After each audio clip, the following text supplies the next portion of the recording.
তো hello everyone, good morning সবাইকে। আজকে হচ্ছে পৌরাষ্টমী। আজকে আমার গলার ভয়েসটা শুনে বুঝতে পারছেন খুব ঠান্ডা লেগে গেছে।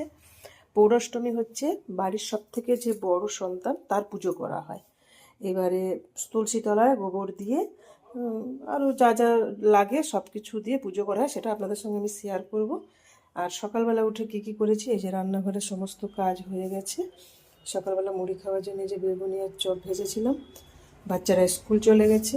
আর দুপুরে রান্না হবে এই মাছের একটা রেসিপি, আর দুধ দিয়ে পায়েস করব, পায়েস মিষ্টি দিয়ে ফোঁটা দিতে হয়।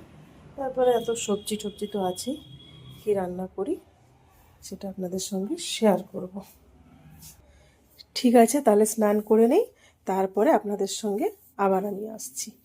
পুজো টুজো করবো, এই যে বিছানা টিছানা গুছিয়ে রেখে দিয়েছি, দিয়ে পুজো টুজো করে করবো যেটা সেটা আপনাদের সঙ্গে শেয়ার করব। আর আমার ছোটো মেয়ের বার্থডে আছে রবিবার, তাই তার দিদি এই থালাটা ডিজাইন করছে, দেখুন কত সুন্দর লাগছে। ঠিক আছে।